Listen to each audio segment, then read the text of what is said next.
mu jógee moom moo génn fële ca Kayar lu toll ci téeméer ci ay nit wàññi nañ leen ci week-end bi la ñoo amee jàngoro bi bokk na ci mandarga yi ay biir yuy daw ñoom ñooñu feebar ñu ngi leen di faj jamono ji ca poste de santé bi nekk foofu ca Kayar. Marine nationale moom moo daal di taxawal benn bateau bu amoon sinébar hashish ci guddik samedi jàpp dimanche tolluwaayu sinébar boobu ba léegi nag xamaguñu nan la toll. Bateau bi li nekkoon ci biir ci ay lim toll na ci juróom-ñaar ñoom ku ca nekk ci ay dëkk yu bëri la ñu bàyyeekoo. Beneen ponk ci xibaar yi muy élection locale yi ñu nar a amal ci atum 2022 déclaration candidature yi mu ngay wéy di gën di bëri lu ci mel ni ca Mbour ak Kaolack kujje wala ñi ngànk nguur bi ku ci nekk yaa ngay jéem a dajale sap doole ngir samp sa nënd bu jotee. Xibaaru biti réew Burkina Faso ba léegi di wéy di jooy nit ya fa faatu ci week-end bi lu toll ci téeméer juróom-benn fukk ci ay nit la ñu wàññi bëri na ay tuut tànk yu ñu faat ci songu bañ doon amal ci benn village bi ñu naan Solan ñetti bés deuil national la njiitu réew mi décrété tey jile ci guddi sax lay jeex li xew foofu ci Burkina Faso Mali waaye tamit Nigéria dinañ ci waxtaan ci kanam tuuti ak suñu gan di colonel à la retraite Mamadou Aj ci kanam tuuti lay doon loolu lépp tënk la nes tuuti ñu yaatal. fii ci Médina bile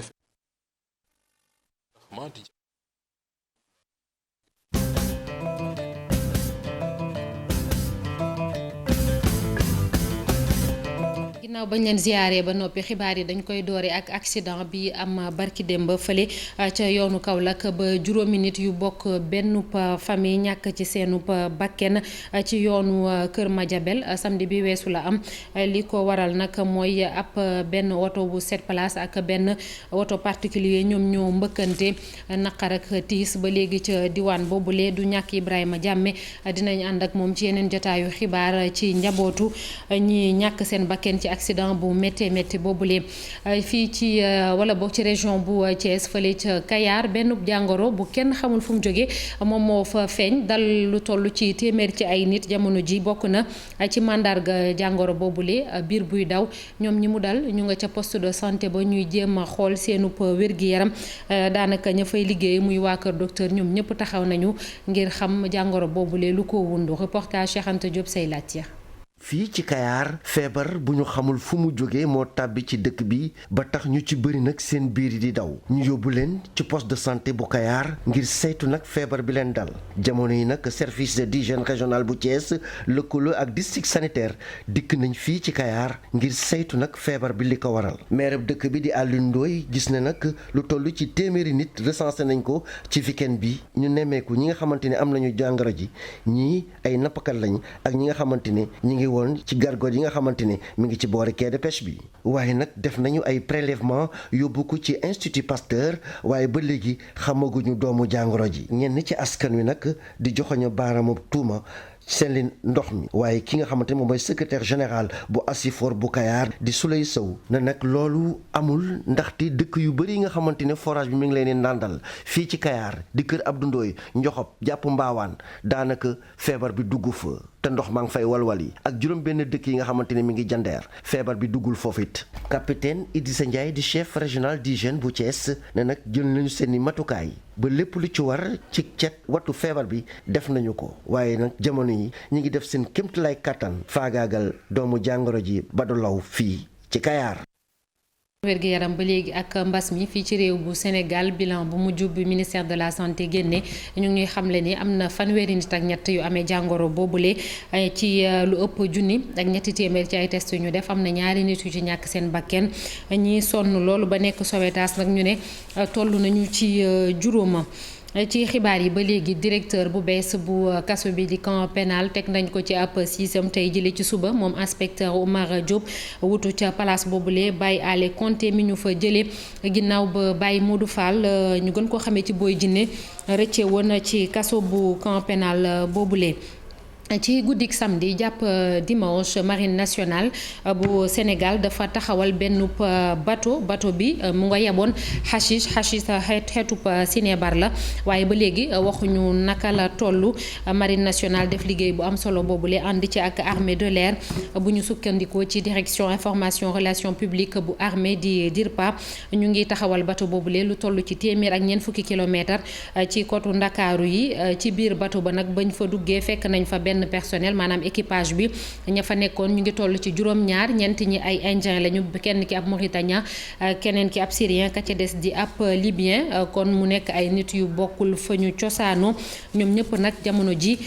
teg nañu leen loxo. ñu dem ca diwaanu Ziguinchor ñi bokk ci benn collectif ab mbootaay ñu duppee ko ànd sàmm jikko yi amel nañu benn jàkkaarloog taskatu xabaar yi la ñuy ñaawlu nee nañu dooree ko tey jilee ci altine foofu ca Ziguinchor ci ay école dañoo fas yéene fa door ab benn ndaje ngir waxtaanee ci wàllum sexualité xale yi niñ leen koy jàngalee ñu ne ak mbirum góor jigéen te nee nañ du ca dal ñu ne état bu Sénégal na dindi loolu ba mu set wecc ka yore kàddu collectif bi mu ngi wuyoo ca turu Alhassane Ndir dañ koy déglu ci micro Boubacar Dias ak Lamine Mondiang. ñun waa sàmm jikko yi ànd sàmm jikko yi ci Ziguinchor dañu am information ni am na séminaire boo xam ni ñu ngi koy tàmbali lundi. am na enseignants yoo xam ne sax kenn yëgul leen ko ni parents d'élèves yi waaw ñun nag loolu nag la ñuy dénoncer alerter wax ni gouvernement bi na ci dellu ginnaaw parce que suñuy doom joxuñ leen ngir ñu jàngal leen nu ñuy séyee àgguñ fu ñu war a séyee xale yi meññeent lañ yoo xam ne ñoraguñu du léegi lañ leen war a wit ñun ñëpp xam nañu sëy kenn du ko jàngal kenn donc bu fekkee dañ koo bëgg a jàngale teel ci école yi surtout élémentaire bi tàmbalee ko foofu dem ci secondaire bi rombaale ci collège yi dama ni loolu mooy dugal leen ci homosexualité rek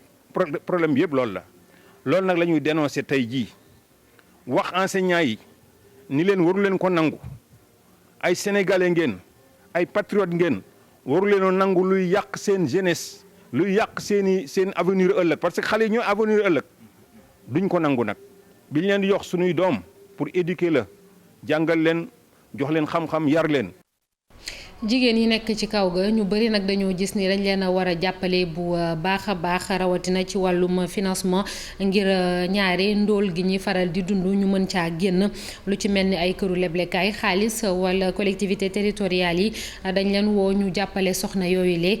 mairie bu Fimela moom am na ab lëkkaloo bu dox diggam ak benn banque fexe ba jigéen ñi nekk ci fukk ak juróom benn commune yooyu le ñu dimbali leen ci koppar lu toll ci téeméeri million daanaka. Aminata Goudiaby Abdou Karim Bey ñoo ñu teewal ci région bu Fatick. ci commune bu Fimela daanaka jigéen ñëpp dañuy yëngatu ci wàllu transformation produit yi jóge ci géej gi wala sax céréales yi daanaka village boo dem jigéen ñi dañu créer ay groupement ngir rek di xàccandoo di dóorandoo bu mën a am xaalis bu bëri waaye nag léeg-léeg ay fonds yu ñu doxalee bu baax seen activité daf leen di të moo tax nag waa mairie bi ne ñoom dañ ciy jokk. te 10 femmes boo gis groupement boo gis 1 million la ñu départ ak yow njëkk nañu joxe 22 millions ci zone Samba Dia ñëwaat joxewaat 18 millions ci zone Ndangane te ñu indi 75 millions. li ngeen gis de manière symbolique muy 100 millions parce que ñii def nañ ay formation yu bëri def nañ ay formation ci produits céréaliers def nañ ay formation ci transformation des produits halieutiques maanaam géej yeeg yooyu. institution financière yi ñoom dañoo war di xalaat bu baax a baax jigéen ñi nga xam ne ñoom ñoo nekkee ci dëkku àll yi jigéen ñooñu dañoo soxla ndimbal loolu ngir mën a xeex pauvreté bi nga xam ne ci la ñu nekk. parce que jigéen ñi nga xam ne ñu ngi nekk ci gox-goxaan yi dañuy am jafe-jafe pour dem ci banque yu mag yi xëy na léeg-léeg ñu laaj leen loo xam ne mënuñu koo am ñoom ci dëkk bi lañ bokk kon nag vraiment dinañ leen fekki fu ñu mën di nekk ci àddina bi ci Sénégal dinañ leen fekki pour lépp loo xam ne ñoom ñu ngi ci nekk bu dee benn ñu fexe suqali leen ba ñu am ci ñaar wala ñett. ñi nga xam ne nag ñoom ñoo jiite gox yeeg goxaan yi itam invité nañ leen ñu def lu ni mel ndaxte jigéen ñi dañoo bokk bu baax ci li nga xam ni moom mooy doxal gox yeeg goxaan yi. ndax maire kat sa rôle mooy fexe noo jàpp noo fexe ba suqali sa commune te loolu la ñuy dox jigéen ñi nga xam ne ñoom ñoo ëmb ñu war leen jàppale am na loo xam ne moo ñu war suñu diggante ak ñoom. banque bi nga xam ne nag moom mooy gunge commune bu Fimela ci financement yi nee na jot naa dugal lu jege tuuti $1 milliard ci département bu Fatick yëpp li tax ñu def loolu nag mooy jëlee jigéen ñi ci ndóol gi nga xam ne ñu bëri ci ñoom ci la ñu nekk. ngir jàppale askan wi ba léegi ca diwaanu Jëlu Mbaam nekk ca commune bu Gandiol ambassadeur bu Kosovo nekk fii ci Sénégal ànd ak ay nit yu bëgg jàppale nit ñooñu lee ñu gas fa ab teen ndax ñi dëkk ci diwaan boobule dañ daan dox ay kilomètre ngir fexe ba mën a am ndox léegi seenu coono dafa mel ni wàññeeku na lu bëri waaye ñoom askan wi it tàggatoo la woon seen digg ak ambassadeur bu Kosovo bi nare bàyyeekoo ci Sénégal ginnaaw ñeenti at yu mu fa nekk Ousseynou Diop Habib Seck. gasal leen teen boo xamante ni askan wi dañ ci dem di ci naane wala ñu ci toggee loolu nag mooy mëbët bi nga xamante ni ambassadeur bu Kosovo amoon na ko ak ñenn ci ay kilifa yi nekk ci diwaan Ndar Géej ñoo amal ko nag ci dëkk bi nga xamante ni mooy Jëlu Mbaam fii askan wi rafetlu ko ndaxte jàpp nañ ni amoon ndox nekkoon na lu jafe ci ñoom ñu def ay kilomètres yu bare ngir mën ko wuti. bi nga xam ni bu dee ci wàllu aada moom la ñuy togge moom la ñuy fóote moom la ñuy defee aajo yépp kon tey boo fi indee teen bi te yéen seen taxawaay dimbali néew yi doole la ci hôpital ci dispensaire ci maternité. fii ambassadeur bu Kosovo daan na yëkkati kàddu xam ne ni sax ay fan yu néew day jóge ci Sénégal mu doon ay kàddu tàggatoo jàpp na ni ndox moom ñëpp duñ ko war a mën a am ndaxte li ñu gisoon mooy jigéen ñu bare ci gox bi dañuy def ay kilomètres yu bare mën a am ndox. ci ñeenti at yi ma nekk ambassadeur ci Sénégal gi jàppale ni tey jii mooy bis bi ci gën a metti ndaxte dama war a ñibbi ci sama réew ci ay fan yu néew waaye nag xam ngeen ni bis bu am solo la ndox moom ñëpp dañ ko war a mën a am li ñu gis mooy fii dañu gisoon ni ay jigéen yoo xamante ni di yenu ay bidon di def ay kilomètres di wuti ndox moo taxoon nag ñu ni loolu daañu fexe nuñ ko dakkale te loolu kon am na tey kon nag ñu li ñu bëgg mooy fexe rek jàppale askan wi ndaxte gis nañ ni am na ñoo xamante ni dañu sonn te kon force ñu jàppale leen. ambassadeur bi nag tàggatoo ci Sénégal ni fii ak benn fan dina daal di jóge ci réew mi le waaye nag du ko mësul fàtte ndax réew la boo xamante ni réew teraanga la. ci wàllum politique parti bi di Pastef moom dafa jàpp ni àpp bi ñu joxe ngir bindu ci liste électorale yi dafa gàtt loolu ña ca bokk it ñu ngi ñaax kilifa yi ñu teg fi benn dispositif boo xam ne dina tax ba askan wi ñi bindu ba noppi ñu mën a jël seenu carte ci ni mu gën a gaawee ki yore kàddu parti bi di maître Abdoulaye Tall wax na it ni ci élection locale yu 2022 dafa fas yéene samp ndëndëm ca département bu Mbour Abdourahmane Diallo Mamadou Gueye. dëgg la sax amagul bataaxal buy wane ni inscription liste électorale yi dinañ ko amal fukki fan ak juróom ci weeru juin ba fukki fan ak juróom benn ci weeru juillet waaye waa Pastef ñuy xamle ni diir bu gàtt la. benn weer bi nga xam ni jox nañ leen nga pour ñu def ko néew na lool néew na trop ba tax na ñun ci biir jàngat bi mujj bu ñu am mooy 2 millions wu xale war nañu mën a dugg ci biir fichier bi te ñooñu tamit am na ñeneen ñu ci war a dolli ci may ñi nga xam ni dañoo bëgg a changer lieu de vote. ñooñu tamit foog ñu tenir compte seen droit pour ñu mën a exercer seen droit pleinement entièrement et de façon la plus souveraine loolu nag may wax ne benn weer tuuti na ci. moom mi nga xam ni moo yor kaddu parti bii nga xam ni Ousmane Sonko moo ko jiite bëgg na moom it jiite mairie Mbour. jamono ji nag ñëw ma pour wax ni man maay mbëru Pastef déedéet mais damaa ñëw ne man bëgg naa samp sama ndënd pour représenter Pastef maanaam candidat la à la candidature am na ñeneen ñoo xamante ne nii dinañ ko bëgg naam. waaye nag dans ce cas parti bi nga xam ne ñun fa nañ bokk te parti bi moo am ay texte am ay bànqaas yi nga xam ni ak discipline maanaam am loo xam ne ñëpp dañ cee war a wékku parti boobu dina ñëw ñu dem topp ci ginnaaw kooku. ci seen dajeeg way taskatu xibaar yi patriotes yi wax nañ ci lu jëm ci Sayer Kébé moom mi nga xam ne ay fan a ngi nii dañ ko hospitalisé ci hôpital Fann ci wàllum feebaru xel ñuy xam le ni ndaw moomu soxla na ndimbal ci Fann. ñeneen ñu bëgg a samp it seenu nënd ci élection locale 2022 yooyu la fële ci diwaanu Kaolack coow li tàmbali na rawatina ci week-end bi le naam sax ñu bëri dañuy xaar ñu jox leen ndigal ngir mbir moomule ca jamono jooju am na ñu taxaw ba léegi bëgg Medina Baye ñu def ko commune Ibrahima Diamé Fally Gueye. jongante bi pour local élection 2022 mel ni kon tàmbali na mbooloo yi bëri lool fii ci Medina Baye meeting bi la fees dell kii di Mohamed Ndiaye Rahma di jàppal tànk président de la république wane boppam. président Macky Sall li ñu sant mooy heure bu nekk ñuy dox ci biir dëkk bi di nemmeeku nit ñi di seet ci lan lañ nekk jéem a tam di dundal suñ parti ba dara duñu bett ci loolu lañ nekk moom lañ doon def nii tey waa Medina Baye ñoo daje woon di wane seen xalaat ak seen taxawaay ci biir parti bi ci biir coalition bi ak ci wetu président Macky Sall loolu moo ñu fi dajale woon tey. doonte ne de ci biir mbooloo mi ñoo ngi doon yuuxu ne moom mooy seen candidat moom ci boppam nag deful déclaration bi ni mel mu ne njiitu réew mi lay déglu ci wàllu woowu la. coalition bi président mooy patron bi donc président Macky Sall mooy décider li ciy xew donc ñun ñëpp incha allah dañuy nekk ci déglu ko mu joxe orientation yi nga xam ne fa lañ bëgg ñu jaar. mu doon nag ci jamono ju nga xamante ne découpage bi ñoo ngi koy coow fu ne ba tax Medina Baye bokkoon ñu def seen cité bi de commune loolu de nag lii moo ci xalaatu Mohamed Ndiaye. waaw loolu xalaat la yoo xam ne mën nañ koo saytu jàngat ko ñun ñëpp parce que liñ gëm mooy dañoo ànd pour lépp loo xam ne jàpp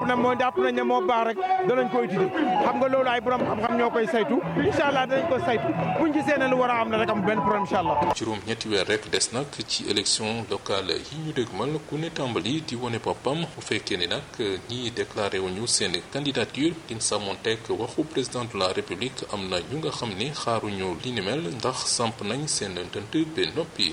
jërëjëf Ibrahima Diame ñu jublu ci xibaaru biti réew dem fale ca Burkina Faso ginnaaw song bu métte bi fa am week-end bele weesu jamono ji lim bi ñu ne ci ñi faatu ñu ngi toll ci téeméer ak juróom-benn fukk tout tànk itam am nañ ci ñoom daanaka ñaar fukk la ak lu topp la ñu faat ca guddik àjjuma jàpp samedi ca village bu Solane ñi def lu ni mel daanaka ci ay moto la ñu yéeg yamuñu foofu dañoo saax-saaxee lakk tamit yenn ci ay boutique yi nekk foofu njiitu réew ma jeexoog Marc Christian Kaboré dafa décrété ñetti fan dëj foofu ca réew ma tey ji sax lay jeex ndax mi ngi dooroon samedi tey ji ci guddi lay jeex dinañ ci dellu siwaat ci kanam tuuti waaye laata loolu ci wàllum terrorisme ba léegi ca Nigéria ginnaaw ñaari semaine ay fitna wala xeexoo yu taratar am ci diwaan boobule ci diggante ay jihadiste yu nekk ca nord-est bu Nigéria groupe état islamique en Afrique de l'Ouest moom nee na Aboubacar Shekau mi jiite Boko Haram dafa faatu ci benn message audio lañ ko jaare la message boobule ñu cay wax it ni Aboubacar Shekau dafa jël ceinture explosif am daal di kalaateel boppam ndax bëggul woon ñu jàpp ko ci jamono jiñ ko wëree woon. ci xibaaru biti réew ba léegi ak Mali bi kii di colonel Assimi Goïta mi jël boppam fal boppam njiitu réew jamono ji waat na tey moom nee na moom mooy président transition politique bi joxe na kàddoom nag ni dina def kéem kàttanam ba dal am ci réewu Mali waaye du ca yem ak sayal ca boppam ak lépp la ñuy xaar ci moom muy fexe ba jël pouvoir bi jox ko civil wi moom it nee na dina ko def moom colonel Assimi Goïta ponk yooyu yëpp dinañ ko yaatal léegi nii rek ak suñu gan di colonel à la retraite Mamadou Athie ñu ngi lay nuyu colonel di la dalal jàmm. waaye maa ngi lay nuyu soxna maa ngi remercier ci invitation bi. juste pour wax ne avant may ñëw bi may woo da nga fekk ma nekk centre de santé di ñàkku tollanti sama ñàkku may profiter di ñaan population bi ñu dem ñàkku ci. Covid bi jeexagul li ñu ko annoncé léegi ñaari mort ñoo ci am barke démb ñaari décès ak 35 cas. donc mi ngi fi ba léegi te ñëpp war nañu xalaat dem vacciner ministère def na li mu war a def yóbbu na vaccin yi ci centre de santé yi vraiment maa ngi ñaan nit ñëpp ñu daw ci centre de santé yi pour vacciner wu pour protéger seen bopp protéger suñu dëkk c'est important jërëjëf léegi loolu daal laa doon commencer parce que léegi laa fa jógee jël sama ñàkk ci affaire situation bi ñu commencé ci Burkina Faso colonel mi ngi noonu gis nañ ko lim bu mujj bi 160 morts lañ wax lu ci ëpp ay tout tànk la li ñu bëgg a laaj mooy comment c'est possible nan lañ def ba egsi ci xaj na barbarie bu extrême boobu noonu. waaw mais xam nga terrorisme dafa am loo xam ne cible molle lay attaqué. raar nga dégg terroriste attaqué ay camp militaire attaqué ay soldats yu taxaw. toujours dañuy seet li nga xam ne buñ ko attaqué gouvernement bi leen indil problème dinañ tax ba jël population bi teg ko ci population bi ne gouvernement bi deful dara bu dee militaires yi mosul am problème da ngay attaqué militaire ñu rey ci temps même 100 militaires mën na leen rey seen métier la mais ñoom du ñu attaqué militaire dañuy attaqué civil yi pourquoi parce que seen objectif mooy ñu wàññi gouvernement bi nekk ci di diriger dëkk bi. donc c'est ça l'objectif c'est pas du objectif militaire objectif civil la ñu wut te li ñuy wax objectif mool mooy li ñuy wax ne objectif ñi ñoo xam ne kenn aaru leen donc boo gisee souvent bu ñuy attaqué xale ñoo ci ëpp moo lay wax les couches vulnérables jigéen ñi ak mag ñi parce que ville dëkk yooyu am crise xale yi dugg nañu ñii daw nañu dugg armée ñii dem nañu Bamako ñii dem nañu parce que am nañu seen tànk pour dem seen yoon mais mag ñi ñoo fay des ak jigéen ñi ak xale yi donc ñooñu le terrorisme gën a ciblé pour wàññi kiiwu gouvernement bi. waaye dañuy gis ni ci zone yu mel noonu la comme yàgg nañoo dund wàllum terrorisme dañuy taxawal ay nu mu tuddati ay lu ci mel ni li ñuy wax ay VPN muy volontaire pour la défense de la patrie ay VDP ñi nga xamante ni dañ leen di xaj na tàggat tuuti armée jox leen ay base ngir bu ñëwee ñu mën a jàmmarloo ak ñooñ village bii nii tamit amoon na fa waaye ça n'a servi à rien on peut dire ça comme ça ci liñ fa rey ci doomu aadama. Oui, ñooñu wax volontaire pour la défense de la patrie stratégie bu ñu génne la bu bees la parce que c'est un peu ay kii lañu ce qu'on appelle ay proxy force c'est-à-dire ay supplétif la dañu xam ne peut-être armée bi mënul déployer fu nekk ñu ne nañu seet jeunes yi woo leen tàggat leen ba pare dugal leen ñu nekk supplétif ñu compléter armée. am na Burkina am na Mali. am na Burkina am na Mali stratégie bu bees la yàggul noonu dañ ko indi. parce que affaire armée pour nga jël ay xale jox leen ay armes aussi dafa waaw c'est sensible aussi c'est sensible te dafa am problème mu distinction bu ci nekk parce que arme boo ko utiliser day am distinction mënoo tirer ci loolu moo mu difficulté sax dañu am ak terroriste parce que terroriste amul distinction mais militaire pour mu agir il faut mu am distinction parce que mënuñu ñëw benn village rek ne ñi ay terroristes ñu rey ñëpp loolu mooy difficulté bi donc supplétif yooyu bi ñu leen indee ci Burkina Faso discuté naa si d'ailleurs ak benn comment on appelle ngar l'Assemblée nationale du Burkina ko yoroon bi ñu leen indee dañu defoon ne dañuy renforcer mais djihadistes yi ñoom la ñu gën a ciblé actuellement c'est-à-dire que bu ñuy attaqué ñooñu dañuy gën a ciblé attaqué leen c'est pour wàññi aussi en plus la possibilité mu am ay volontaires parce que volontaire nga wax mu am ay volontaires ci biir donc ñoom la ñu gën a ciblé ak les enfants les femmes et les actuellement effectivement yaa ngi posé question bu am importance man Burkina la yaroo moo tax lii sama c'est important waaw Burkina la yaroo moo tax vraiment maa ngi jaale waaw à Burkina affaire terrorisme ñu ngi xalaat ba léegi mais gisaguñu solution bi. ba léegi. ak tous les moyens yi ñu ciy wax. ak réflexion yi ñu ciy amal tout le temps di daje. autour du G5 Sahel notamment di ci waxtaane bi nga xam ne Burkina bokk na ci di ci waxtaan ak yooyu yëpp ak appui militaire yi yëpp ba léegi gisaguñu yoon gisaguñu buntu. xam nga bunt bi problème bi mooy xam nga dafa am lu ñuy wax arrangement stratégique mooy sa mbir ni nga koy tege. loolu mooy dañ ne guerre ku koy gagné mooy ku am arrangement stratégique bi gën a baax boo xoolee Sahel terroristes yi ñoo am arrangement stratégique bi gën a baax parce que ñoom am nañu seen i chef am nañu seen katuba am nañu seen arrangement boo xam ne ñoom ñëpp d'accord nañ ci de temps en temps ñu xeex mais ñun français yaa ngi fa ONU mu nga fa G5 Sahel mu nga fa alors arrangement ñooñu amuñu benn interopérabilité ku nekk li lay indi moom ngay def donc amul benn commandement unifié benn structure unifiée bu yore ñooñu ñëpp mën leen jox benn mission ba pare diriger leen ci benn objectif. maanaam amuñu cadre boo xamante ni ñoom ñëpp ñoo ciy retrouver wu ngir mën a agir benn say. parce que ñi leen yónni amuñu les mêmes objectifs. France endiguement les mêmes intérêts France lu ko yóbbu foofu endiguement du endiguer mooy nga téye terrorisme bës ko fenn. parce que ci biir terrorisme dafa leen intéressé parce que après Paris xam nga événement Paris et cetera les Américains aussi 11 septembre tout ça mais bi ñu leen endigué ñoom pare nañu ñii c'est que France bi mu ñëw aussi dafa defe noonu armée nationale yi dinañu mën a jël parce que ce terrorisme bi européens yi mënuñu ko régler il faut que les armées nationales du Burkina Faso et les armées nationales du Mali jël combat bi à leur amul benn dëkk buy libérer beneen dëkk bi mu nekk ñu am seen militaire am seeni armée ñu leen di fay di leen jox ay armes ñoom ñoo war a takku fasu wala ñu nekk fi def ay coup d'état ñu fasu takku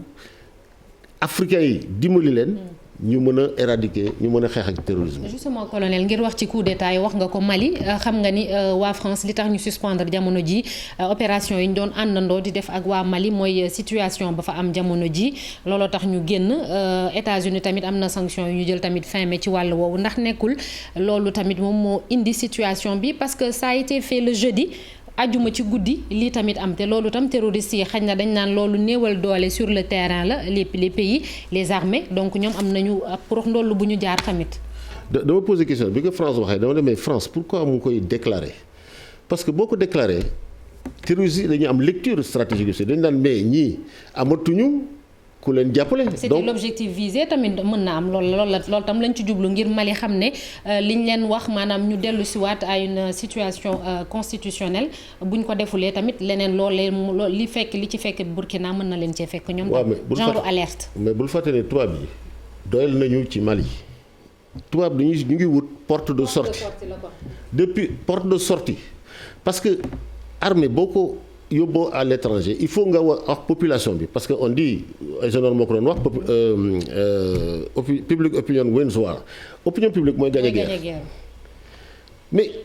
guerre boo yóbboo sa armée fenn il faut que intérêt dëkk bi nekk ci est-ce que ban intérêt la France am pour nekk Sahel parce que ñoom réglé nañu seen problème terrorisme amatu si ñu ngi endigué nañ ko loolu lañ doon wut donc ñoom li ñuy wut mooy désengagé wu du Sahel bien sûr coup d'état bii ñu def parce que bële dama doon prononciamento la woon mais bii coup d'état la parce que coup d'état mooy koo xam ne mi ngi ci biir état bi modifier dispositif bi pour moom pour boppam Assimi Goïta loolu donc coup d'état la def mais problème bi mooy dañ def coup d'état africains yi mënuñu sanctionner Mali ndax Mali boo ko sanctionner aussi da nga koy néewal doole boo ko néewalee doole si ñun la terrorisme di dal France même bu la néewalee doole moom day dellu France parce que ñoom loolu la ñu wut dañuy wut dellu France jël combat bi jox ñu ko ñun ñu jël ko si suñu bopp xeex ak terrorisme yi. ministre affaires étrangères bu France di Jean-Yves Le Drian ñu ngi ko fay xaar sax semaine bi dafa war a dem waaye laaj bu mujj bi colonel Hadj mooy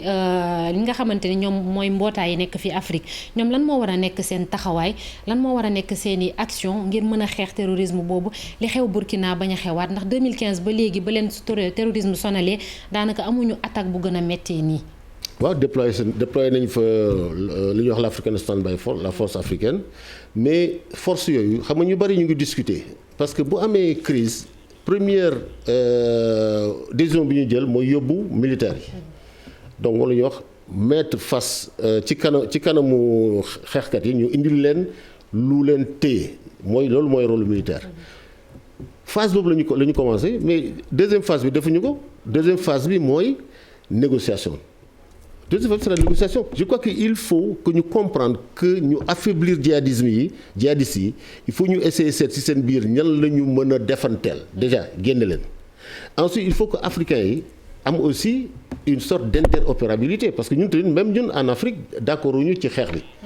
n'est-ce pas ku nekk da ngay jël terrorisme xeex ko sa bopp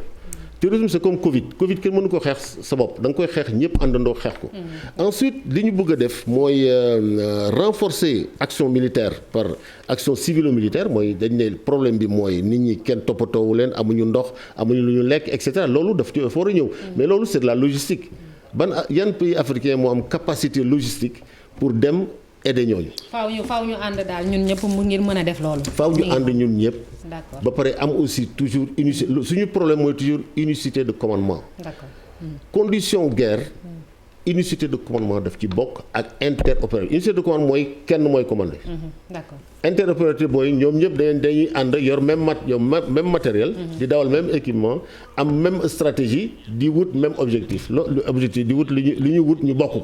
d'accord d'accord merci beaucoup merci colonel Mamadou Hadj sant la gërëm la bu baax a baax muy spécialiste question d'urgence n'est-ce pas di la jaajëfal bu baax a baax ci wuyu si bi ñu doon waxtaanee li xew fële ci Burkina Faso Mali ak Nigéria sant ko bu baax a baax colonel Hadj dañuy jublu rek ci wàllum tàggat yaram laata ñuy egg ci njombartal ba ca Diourbel moom dañoo nemmeeku ay jafe-jafe lañ am ci jumtukaay ci wàllum sport ñu baaxee ko kii di Abdoulaye Fall moom moo nekk président ligue régionale bi wax nañ ko li sportif yi di jànkuwanteel jamono ji foofule Babacar Diouf ak Ndongo Ndiaye. benn la ci Sénégal wala mu bokk ci yu néew yi nga xamante ni sportif yi amuñu fu nu defee seeni activité mu di situation boo xam ne ni nag dina jeex léegi ki ko xamle di président de la ligue régionale de football Abdoulaye Fall. gis naa ni liggéey bi avancé na trop par rapport ak li nga xamee ni moom lañ tënkoon ci cahier des charges bi mur bi pare na donc tribune bi aussi yenn travaux yi def nañ ko. grille de protection bi aussi voilà li ci waroon ñu ngi koy def. bu dee tàmbali nañ tabax stade yi ci ñetti département yi nekk ci région bi jafe-jafe yi ñu ngi wéy di am ci diwaan bi Mbàkke sportif yi naru ñoo joué nawetaan ren boo mooy tuut Modou Ndiaye Sy mooy président ODCAV bu Mbàkke. fu ñu war a footballé mënuñu wax ne fii la ñuy footballé wala fii la ñuy footballé mais lu ñu xam ba xam mooy du ñu footballé ci terrain vague stade bële mënuñ fa footballé nawetaan. donc kon il faut ñu xalaat neneen noo xam ne ni dinañ ko def pour mën a football. ca Bambey moom li ñu fa nemmeeku mooy tribune ba nga xamante ni dafa tuuti lool du mën a jël ñi nga xam ne ñoom ñoo nar a ñëw ci stade bi di seetaan si football. tribune bu bees daal bëggoon nañ ko parce que tribune bi xat na te gis nañ ne neexul yokk. nawetaan yi président de la ligue jël benn journée jagleel ko visite bi mu doon def ci stade yi ñuy tabax ci diwaanu Ndiarème. ab délégation bu ONGAM di organisation nationale gestion activité de masse bu ab bànqaas bu fàqee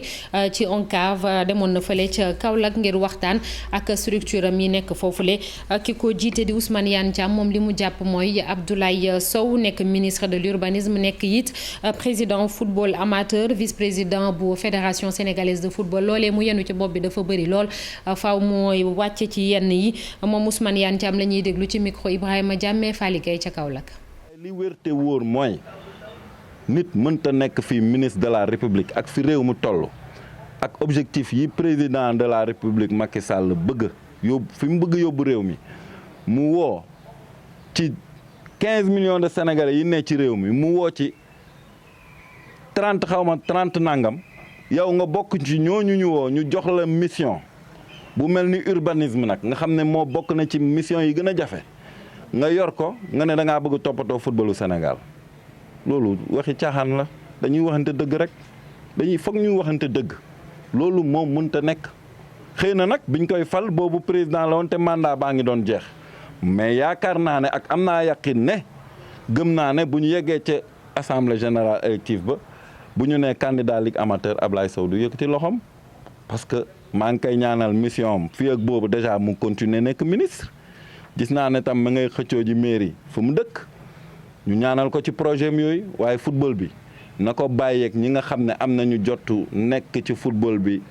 suba ak ngoon guddi ak bëccëg mu bàyyi kook ñooñu ndax football bi ñàkkul ñu mën a yor projet yooyu. ponk bu mujj mooy li yëglekaay yi xëy altine gi dañ ci ànd ak Mamadou Mohamed Ndiaye. fa tali bi ak bakkan yi ciy des l'observateur mi ngi ñuy xamal xibaar bu tiis juróomi doomi aadama yu bokk benn famille dëkk ca Medina Baye ñoo ñàkk seen bakkan ci l'accident ubbil yéenekaay bi ak takk lañu demoon ca Ndramé Escale bi ñu ñibbisi watab 7 place bu ñu jëloon moom bëkkante ak benn watab Peugeot 307 bu doon doublé ab Jakarta wàccaamee ni newoon ci 7 place bi ñetti ci ñoom fa saasa la ñu faatu ñaar yi ñi ci jële woon i gaañu-gaañu ñoom it démb la ñu faatu ci l'hôpital El Hadji Ibrahima Niass bu Kaolack bi ñu leen rawali ji woon wàccaameen yi faatu ci boobile l'accident l'observateur nañu juróom lañu mu di chauffeur ba Momat Thiam toll ci fanweeri at ak juróom-ñett Jatu Thiam tolloon ci ñeent fukki at ak ñaar Fatou Thiam fanweeri at ak ñett Awa Mbuub ak benn xale bu am at bu ñu naan Roqaya Touré jëyee joojee waral musiba mi journal bi nee nañu mi ngi xewee ci dëkk bu ñu naan Kiwi nekk ca booy dugg Kaolack ñu wax ci wax ji président Macky Sall waxaat ci mbiri góor jigéen yi ci Sénégal la Sénégal ak Les Échos wax ñu ci xëtamu njëkk ne président Macky Sall féddali na la mu ca waxoon journal L'As nañu ci week-end bi ba muy dalal ay kilifa diine ci la leen waxee ne na seenum xel dal ndax lii feeg maa ngi ci bopp réewum Sénégal ak ngóor jigéen du fi masa dagan xel xalaatu ko kàddu yooyee njiit réew mi waxaat ci mbirum góor jigéen ci réew mi moom la réew mi quotidien xëyee ci xëtamu njëkk mu di li fekk yàllaa ngi may def may jiite Sénégal ak ngóor jigéen du fi masa dagan dafay xaraam ti faaxan Les Échos nañu Macky Sall nee na non et non pas de góor jigéen au Sénégal bu lijjantee coowal ngóor jigéen yi bu nuppi moom Macky Sall na wax ci coalition Tous Tasar mu di waa Benno Bokk Yaakaar journal nañ fa bind ne élection locale yi ñu jëm ñaar fukki fan ak ñett ci weeru janvier 2022 yegg guñu ci waaye tàmbali naa jax ci biir Benno Bokk Yaakaar ne ca Parcelles Assainies dégg nañu fa Mbaye Ndiaye keroog mu ne Amadou Ba bul samp sa ndënd naan yaa ngi doon candidat ci Guédiawaye moom Seydina Fall Bougazelli samp na fam ndëndëm ba déclaré candidature am nee na mairie de la ville bu Guédiawaye moom la bëgg a jiite moom la bëgg a doon ki ko doon jamono ji di Aliou Sall yéenekaay bi nee nañu Seydina Fall Bougazelli sànni na ko fa ay xeer yu rëy fësal ak njàppaleem ci Lat Diop ngir ñu jële Aïda Sow Diawara ca Golf Sud L'Observateur nañu loolee lépp mi ngi ko waxee ci meeting bu mu gonte woon keroog samedi ca fiic mi ci kaw nag mbooloo mu bari jigéen ñi fësoon ca lool ba tey L'Observateur jànge ci ne képp ku yaakaaroon ne faatu na ci wàllu politique yaa ngi nax sa bopp wax na sax ci làmmiñu boppam ne ñi doon songu président Macky Sall nañu waaj te xam ne ñëw naa te dootuma leen mayeti dara keneen ku faste yéene maye dara ci élection locale yi la Sénégal nee nañu moo di Zahra Iyane Thiam moom ministre microfinance démb ba muy inauguré siège bu APR ca Sicap Liberté fa la waxee ne am na yéene ak bëgg-bëgg ngir jiite mairie bu Sicap waaye bala mu ciy sori dafay bàyyi ba parti bi mu bokk di APR joxe avalam journal bi nañu moo ak i militangam nañu doon way démb ca ndaje ma moo di fii kenn du fi dugg ku dul Macky Sall ñu dugg ci beneen mairie bu nar a bari ay rëg-rëg ci local yi déwén yi mu di mairie bu Ndar Mary Teuw Niane mi déclaré candidature am bu yàggul ne dafa bëgg a jële mairie ba ci loxo yi Mansour Faye wax na ci xët mu njëkk L'Observateur ne moom Mary Teuw Niane candidat la te candidature am mbindeef mënut a wax ba mu dellu ci ginnaaw mu ne askan wi ñooy xool ki leen doy ñu fal ko maire waaye du benn nit rek mooy daggee ca làng ga jóge ci àll ba di leen tànnal ki war a doon seenub maire keneen ku xaw a am taxawaay bu ni mel La Tribune nee nañu moo di Adama Faye nee na moom àndul ci li président Macky Sall ne bu kenn dem ci élection locale yi ak beneen liste bu bokkut ak bu Benno Bokk Yaakaar bi Adama Faye nee na ko monsieur le président defuma ko nguur gëpp dafay rey nguur trop de pouvoir tue le pouvoir te nekkuñu ci ëttu buur ba nga xam ne buur dafay taxaw joxañ ab xeejam ñëpp jug topp ci xët mu njëkk Les Échos Adama Faye mel ne ku naan fa Macky Sall fuuy nga téyeeg sa bopp doxalinu dictateur wi ngay doxe dafa jaaxal ñu bari man nag Adama Faye candidat laa ca mairie bu Grand Yoff su ma sama parti jàppale xëyrun su ma jàppalewul ma dem ci ak beneen liste ñàkkante ko ak yéen ñi ko doon ñàkkante ca Parcelles Assainies di Amadou Ba ak Mbaye Ndiaye Le Quotidien nee nañu fantasi roog da mantey xef ak tibbantey tànk ya ñu nekk woon ca Parcelles Assainies jeex na ñoom ñaar juboo nañu Le Quotidien nañu keroog samedi ji weesu ci conférence religieuse bu réseau ànd liggéey Parcelles Assainies gi Khadijatou Diop Sow jiite ñoo ko organisé woon ca terrain ACAPES bu Parcelles Assainies fa la ñu joxantee loxo fa la Mbaye Ndiaye waxee ne ak féewaloo xajul sama digganteeg Amadou Ba xajul suñu digganteeg Moussa Sy mi bàyyi yéppam ñëw ànd si ak ñun la Sénégal nañu Amadou Ba ak Mbaye Ndiaye juboo nañu joxante nañu loxo madame Khadijatou Diop Sow ak ñi mu àndal ci réseau ànd liggéey Parcelles Assainies ñoo leen jubóole. jërëjëf Mamadou Mohamed Ndiaye sant ko gërëm ko li xew si biir internet bi ak Mamadou Ndiaye Mamadou maa ngi lay nuyu ci kanam tuuti lay doon incha allah. incha allah maa ngi lay ziar soxna Naata nuyu téléspectateurs yeeg internautes yi nga xam ne ñu ngi ñuy xaar fi mu ne. ci heure bu baax bi ci kanam tuuti incha allah mbokk yi 19h30 rédaction bi dina fi ñëw yaatalal leen yeneen xibaar di leen ñaanal ngeen yendu ak jàmm jërë ngeen jëf.